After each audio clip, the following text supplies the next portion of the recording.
And the most interesting part by Arnold is the engine. Look at that.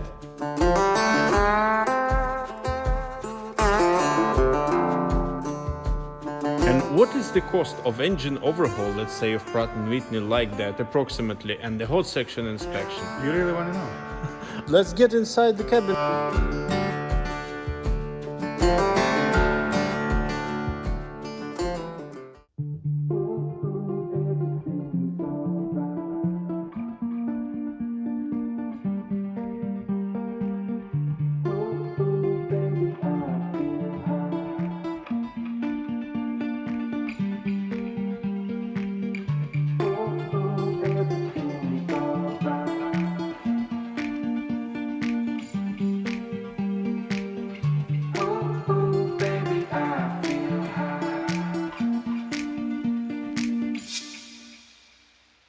Hi everyone, my name is Konstantin Fedchenko, KFEAvia, your aviation advisor, and today we're gonna be talking about aviation but not flying. Today we're gonna be talking about maintenance of such an aeroplanes like a business jet. Of course, it is similar to small airplanes, but not that similar, because this is a very complex machine and it has so many systems that you cannot believe. And today I'm here with Arnold. Arnold is a unique guy. He is the owner of such a jet, owner of an airline. He is the pilot on Boeing 737 Cessna Citation, and at the same time he is very good in engineering and he knows all details about aircraft maintenance. But in 2 words, Nobody knows all the details about the maintenance, I can tell you that for sure. So usually aircraft maintenance is done in the following way. The Continuous Airworthiness Maintenance Organization, which is CAMO, this is producing maintenance program for each airplane according to aircraft maintenance manual, some service bulletins, some airworthiness directives. Then this Also engine maintenance program, actually not maintenance program, engine maintenance manual or line maintenance manual, then component maintenance manual for things like brakes, wheels, some other special type of equipment. Nobody actually talks about that. It's not only aircraft maintenance program. It's also a lot of other interesting documents, including national regulations, which go into the maintenance program, approved maintenance program of the aircraft. Then essentially what's important, all the tech log stuff you are writing. Why are we always ask you, please send us the tech log? It's because the same day it goes into the system of CAMA, and they count the hours, and based on counting the hours and cycles and engine cycles, and also the if you have air conditioning, cycles of air conditioning, cycles of APU, etc. It's boring, right? I told you it's boring. We will cut that, but really not. I think that's very important. And you see, I wouldn't know these small details, but Arnold knows because he has his own camo, his own AOC. He's the owner of such a jet. And again, as I said, he's very good in technical details of maintenance of airplanes and in general.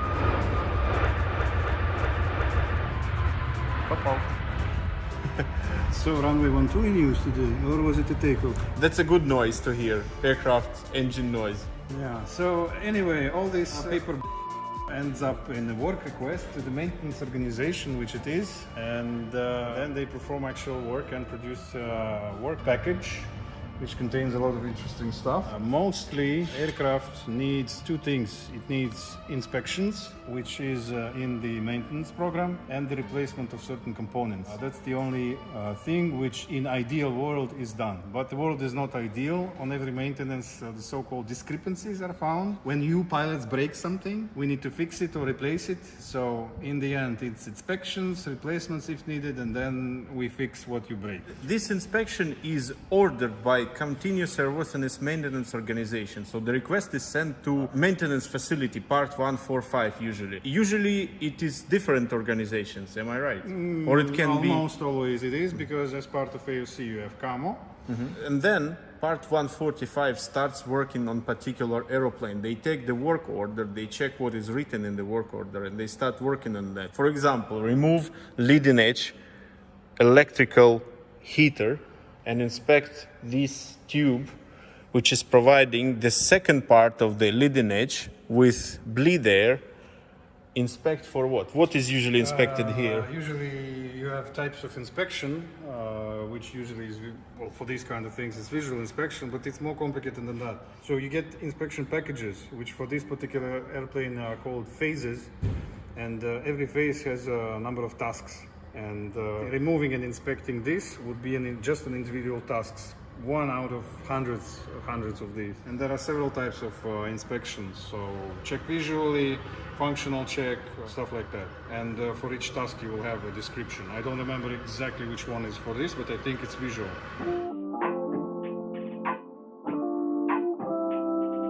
So the special thing about inspecting this section of de-icer is checking that this wiring is not affected by hot bleed air from this pneumatic tube. Yeah, this is normal. This is how it is supposed to be. Everywhere essentially is checking that everything, when you do inspections, say outside of the cockpit, it's not functional inspection and checking of the functionality or leak checks, then it's usually just so-called visual inspection when you know how it should be. Like for example, on the wires you don't see any chuffing and stuff like that. So you inspect that it is how it should be without any excesses, break or something like that. So that's the idea of the inspection. Always you inspect anything which is related to metal. You inspect for corrosion. There are very special inspections for the engine. That's a separate topic actually. Servicing of the engine according to separate engine maintenance program. So you say that inspections are separated in several phases, phase 1 to 5. Is it correct? Just for people. Phase 1 to 5 is jargon. I think approximately 20-something phases for this aircraft. Those are normal inspections, and then you have mandatory airworthiness inspection, which are phase M and some other letter, which are so-called airworthiness inspections. You need to perform them without any extensions, etc., for certain specific components of the airplane. For these airplanes, most of the M inspections are done for the landing gear.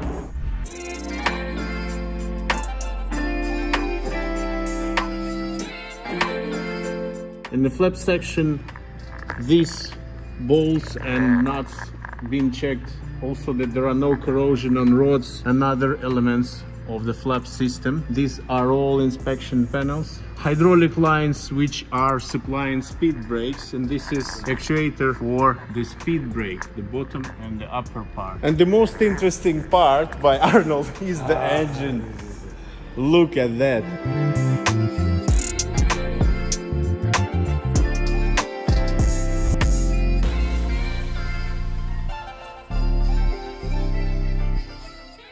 Accessory gearbox, starter generator. This is when you're doing your ATPL, you're reading about stuff like that. You have alternator, generator, and then you're reading about DC starter generator at the same time, and you're wondering why do I need it? You'll cut, right? So this is the case, because it's on the normal piston aircraft you usually have separate starter and the generator, which is actually an alternator. In these engines, to save space and save weight, because this one is actually quite heavy, you have combined starter generator. So this is when it gets complicated and you start to remember your ATPL aircraft general knowledge. So there are a lot of things. This is how the bleed air tube looks like. This is the supply of air into the airplane for different stuff. Main one is of course pressurization. So you are pressurized when you fly out of this small tube. Of course you have two of them also on the left engine. Thrust reverser is a very serious mechanism. This thrust reverser, it's quite costly, so some people say that it's better to avoid buying a plane with thrust reverser, some say not, but of course it matters the landing performance. Well, what's your opinion? It's a complicated question whether it's worth it or not. On big airplanes, thrust reverse actually does not help you brake. On big airplanes, thrust reverters, due to use of thrust reverters, the brakes, at least when you are using auto brake, the brakes are modulated less, which means that they get less hot, so you can do quicker turnaround. Of course, if you do manual braking and thrust reverter, of course, it helps, but nobody does that. Everybody is using in the line auto brake to save money and save time. Anyway, a lot of things can be said about the engine. And if we talk about the engine, it has limited time before TBO. TBO is time before overhaul. In the middle of these hours, you have to do hot section inspection, or when something is going wrong with the engine and really it's required there are a number of things when hot section inspection is prescribed, let's say if you have damage, etc., on turboprops, it's more, let's say, you have more reasons. If you have a prop strike on turboprop, then you do hot section inspection. That's one of the things. On turbofan engines, there are less reasons, but still. And what is the cost of engine overhaul, let's say, of Pratt & Whitney like that, approximately, and the hot section inspection? You really want to know? I think our subscribers want to know. Please leave the comment if you do or if you didn't want to know this. For those who don't want to know this, close your ears. For this one, it could go up to 700,000. And hot section? 100, 120. Okay. But really, it's a very complicated question. People will tell you, usually, like people who don't know, or some maintenance organization which would try to, they will tell you, it's just 300,000. Let's say, for example. And they would be right, because this is the base price. You know, but what adds to the overhaul cost is the so-called tear and wear, which is usually double the base. So you have base and plus tear and wear. And if you use the aeroplane privately, can you extend TBO, and until what extent you can do that? It depends on the engines. There are programs, there are organizations which have what we call in Europe, well, not only in Europe, STCs. You can do the TBO inspection, extension, sorry. In States, but this I don't have 100% knowledge because I'm not a FAA guy, but in States, theoretically, if you fly only private on so-called Part 91, you can extend overhaul forever. It is so-called on condition, but you need to do still hot section inspection because there is no other way to know at least somehow the condition of the engine. I'm not for this procedure, but there are nice, there is for example PT6A engines. They have the billions and billions of hours, and they are known to be very reliable, and officially you can extend their lifetime to 8,000 hours. For these ones you can also extend. And you also have so-called programs. Yeah, let's talk about programs. I heard that there are planes which have engines and also parts on programs, and that there are planes without programs, and those which are without programs could cost 1-2 million less than the one which is on programs. What do we have to pay for being on programs? What does this program give you? And what you are missing if you don't do that, if you don't have your aeroplane on programs? Complicated question. Let's take a simple case. You should put even this engine, which is an older model, on programs. Essentially, if you are on programs from the start meaning from overhaul, in the end, you will not pay for an overhaul. The only thing you pay, depending on the program contracts, you know, you have different providers, etc., but usually you only pay for flight hour. That's it. Everything else is handled for you. So when you get to hot section inspection, it will be paid for you. When you get to overhaul, it will be paid for you, etc., etc. Prices per hour for these engines are different, but could be in the range of plus or minus $50, $60, around 250, 220 per hour, per flight hour, not block hour. So let's say you are flying this one, you pay for programs like something like $450 per flight hour. Per engine or per both total, engines? Total. And yeah, what it gives you some sort of, not just insurance, because as I said, the overhaul for these engines is extremely expensive. So you get calm mind, because some programs pay also for labor, for removing the engine and installing the engine. They also pay for that. So, but it depends. There is not one single provider. You can get a program for Pratt & Whitney, by the way. They have their own, at least for newer engines. But you also have third-party providers who take not their engines. So basically what it means, you buy the program, you put your engine on the program when you buy it, or you can do this later. We will discuss what's the difference, yes. And then you get free overhaul in case of any FOD or any case you need to do the overhaul. Depends on the program. Yeah, it's like an insurance policy, let's say. But normally, let's say the TBO is coming, HSI is coming, HSI is hot section inspection, TBO time between overhauls. Do you get it done for free by this company, or the company which provide programs, they have an agreement with the factories who do overhauls, right? So you get it for free, or there are also options you get to pay some percentage of the overhaul price? If you are on programs from start, as I said, then it's simple. You pay per hour and you get free overhaul. Usually that's the biggest thing. Then you have whether it's corrosion is covered or not covered, fault covered, not covered, it can be different. Let's say you have half-life engine and you want to put it on programs.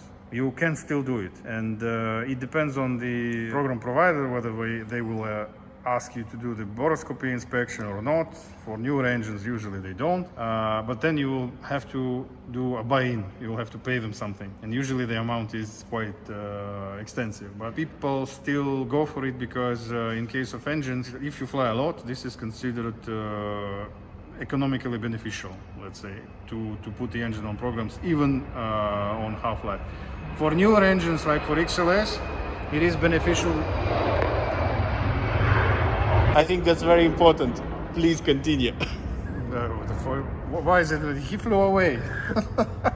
For newer engines, let's say those on XLS, it makes sense even if it's at its end of life. They will still accept them on programs and they will still do overhaul, and that's not true that they're going to the manufacturer. Of course, sometimes some of them they do, but and actually sometimes, most of the time actually, you get a program from the manufacturer.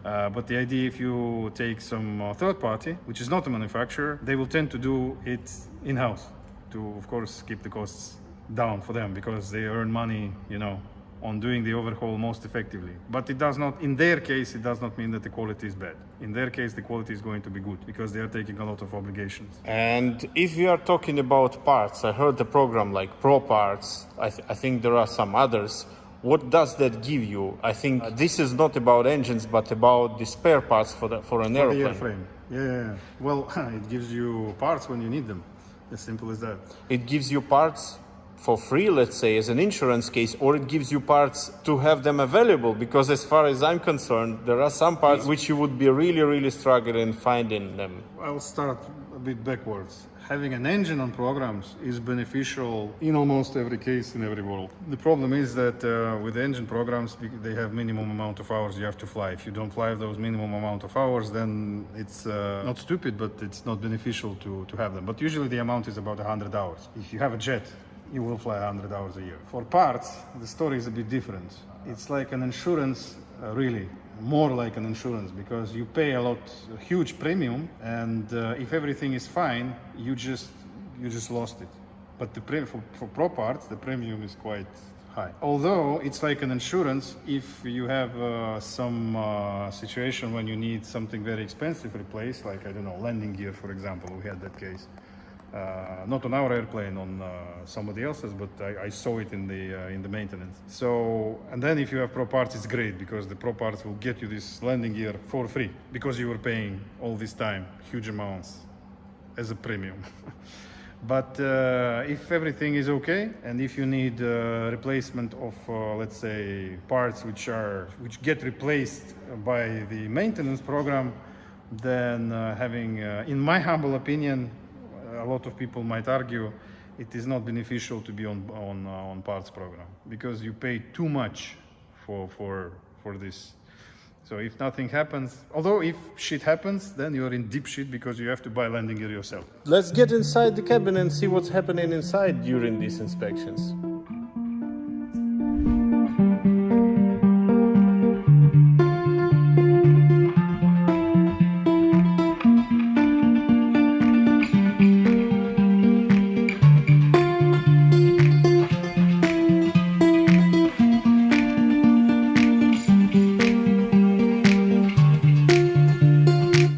Well, there is not much to see, but in the same time, there are a lot of things you can see here, like auxiliary battery, all this wiring, the ventilation channels, the push control cables. Hey, check here. What do they want to see here? Why do they remove the floor? What can be found here? Cracks, corrosion, leaks. You check all the control cables, not only the cables themselves. You check all the pulleys, you know, stuff like that. The control communication, electrics, and in certain airplanes, you have, for example, here in Cheyenne, for example, here under the floor in the middle, you have the flap controller, just for example. So there are many things, and also the anti-icing relay you have here.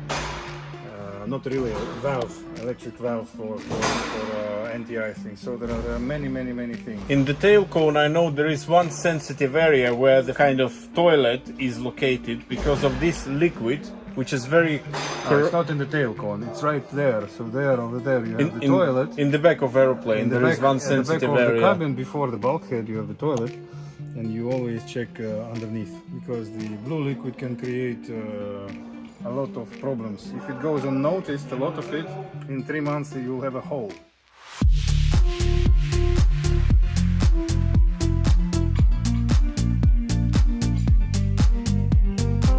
And in the nose area you can see the weather radar antenna, static inverters, and some more avionics.